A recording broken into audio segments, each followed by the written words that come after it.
HMTV people! Dizzy. Dizzy and the sun's in my eyes. Yeah. So we're back down with this job in Birmingham. Now this is the second video we've done. So we're about, I don't know, 40%, 50% of the way through this. Yeah. So yeah, let's go inside and see what we can see. See what's the progress and where we're at.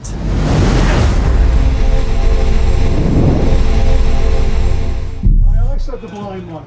So we've got a lovely broken glass on the door. That's a good sign. Building site. So far the spark is currently doing the first fix. This is where the consumer unit's going to be going. First fix joinery is done, so we've got all the door frames in, ready. In this part, we've obviously put some stud work in. We've put what we call the itchy scratchy in. Lots of insulation. We've unearthed a few things. Oh, what's this? So if you can see, this is where the original chimney was. Yeah. And then we've got these straps. So this is like 1/4 inch thick plate. Yeah. We've had to have the structural engineer out because where the chimney breast came out, these were on the front of the chimney breast, so it was hidden behind plaster, so we couldn't see it. So it's obviously some sort of back strap or a brace that goes through the two chimney breasts and hold it together. So we've actually had to grind it off, and we've got to sort of put it in like so. And we're going to have to weld all the way around there. And we've got to do that on all the chimneys. So there you go. You never know what you're going to find. Wow. Okay. So again, that's going to be welded. Structural engineer's instructions. Dib, dib, dob, dob. We will do what you say, sir. And that's why we've got contingencies. Yeah, baby. That's it. So obviously behind Spider Clock, we've got the ensuite. Some of the floors yet to go in, but as you can see, some of the pipe work's in there for the first fix. Yeah. Looks worse than it is. Judging by where we are, because the first fix is pretty much done, so we've got these wires, we've got the pipe work in, so we're in boarding out stage now, so I'd say we're a good 50% done.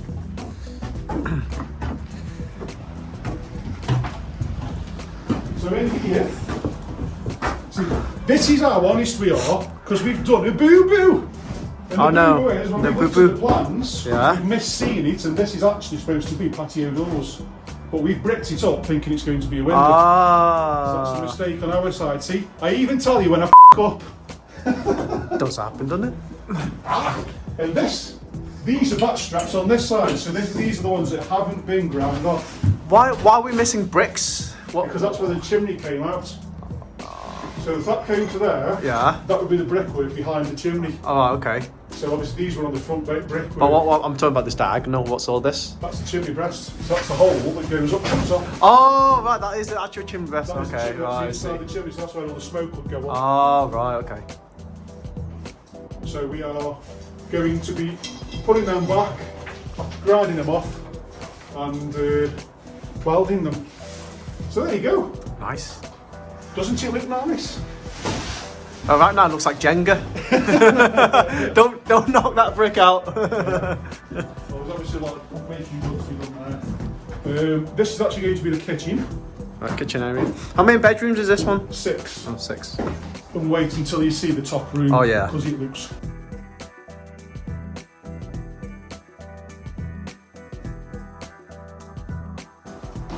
So under here has been utilised for the hot water cylinder, for the unvented cylinder. So if you want to, you can have a look in there, but it just looks like a mess. All the pipe works in just down here. As pointed out by the tickling stick. Oh, right, okay. He's cleaning up. So this is bedroom 2. So if you look on the previous video here, this was a big wall going across. Right. With a chimney. This is a big bedroom as well. Yeah, well, yeah, it says it's large, it's actually got a step in it. There's still a little bit more of the brickwork to take out, but as you can see, this is really opened it up. We've got an ensuite here at the back. That's right at the back.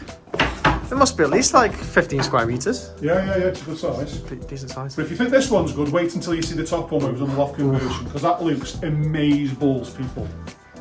Amazing. So this one we're going to call bedroom 3. So we've got the ensuite over here. We've got lots of pipe work. First fix is in. So we've got some plastic pipe there. This is obviously the chimney breast that you've taken out. Yeah. And if you can see underneath there, can you go there? Yeah. Can you see the gallows brackets? Yeah, we can. So if any of you haven't seen a gallows bracket, if you don't use a steel high beam to support the chimney, what we do is we have these brackets made in the shape of a triangle, Yeah. with a plate on the top, and obviously that's holding up all the brickwork above, so that's taking all the weight, and we actually bolt it through into the brickwork, as you can see, Yeah. and then further up. Wow. And those bolts are held in with like a resin compound, which is super strong. So why would you use this? Like Popeye. Why would you use this instead of steels then? Well, Or steel. vice? What? I don't know what you mean by why do you use this instead of. Oh, you need to There shut you go, up. Siri. Even Siri's answering. No, I mean, why this using the brackets rather than the straight beam? Because the brackets are easier to install, they're a little bit cheaper, and they're more convenient because you can put them above the ceiling level. But if it was a steel, going all the way across, you'd have to go from there across here, but then there's not enough brickwork on this side to take the beam because of the rake of the roof. Right. Okay. Does that make sense? Yeah, that makes sense. You sure? Yeah. Right, then, let's go along.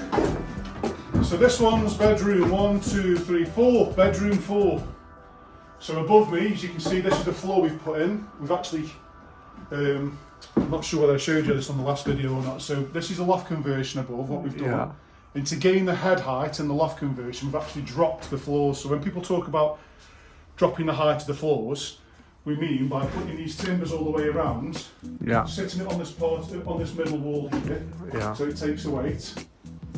So we've literally dropped the ceiling height down, Yeah. so that we can create a floor, so it creates more space above, because you've got to take into consideration the depth of these beams, Yeah. because they are 7 inches there, Yeah. I think, 72s and 92s. Very thick, aren't they? Yeah. So that's what it means, people. It means that we're going to drop the floor height down to compensate for the thickness of the joist. Right, And that's okay. the joist. Yeah. So if you haven't seen it before, now you have! Lovely. So this one's bedroom 5. Again, another decent size. We've got double windows. The first fix is going in. The ensuite's been boarded. Going back to the loft conversion as well, because we've got these lateral straps or back straps or whatever you want to call it. So we class this bit here as a bit of a wall plate. Yeah. So this bit of timber goes and sits on top of the brick wall, which takes the weight of these, but then to stop it moving in any event, they actually screw down and screw into the wall. So the idea of that is to try and create some sort of stability, tie it together. Right. And then finally, drum roll, we go to the nice big room, and we get to see the boy wonder, Pete. It's making a lot of noise up here. So, see, if I was Batman, he'd be Robin.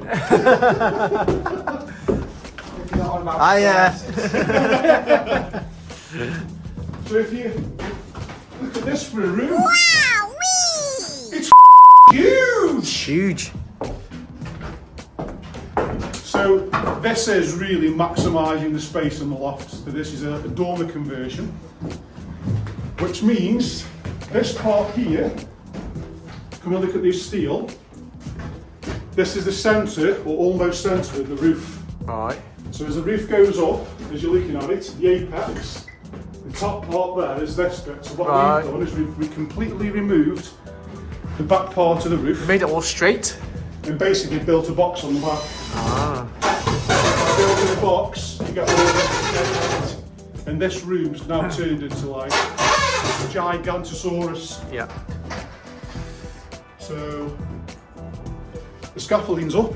There's not much for you to see out there, but obviously this is just a bit of a visual thing of what the Normally it's quite different for other loft conversions we do. well, normally we leave it like that. Yeah. But this one we've just taken the back off and Made it square, so there's a lot more space. it's turned out really, really well. We've also put the V-locks in the front as well. And here's one we prepared earlier. Here's the boy Peter Gallows brackets. Hey. So this is what it looks like in its fixed state. So if you come and get a side angle, you'll see what I mean by making a triangle, because in building, the triangles are the strong part. Strong as It's shape. literally triangle there. Yeah. It's really big, thick plate, and it's resi bolted in there. And then there's a plate that goes all the way across, and that takes the entire weight of that stack. And that's the alternative method of obviously putting a complete I-beam in. Yeah.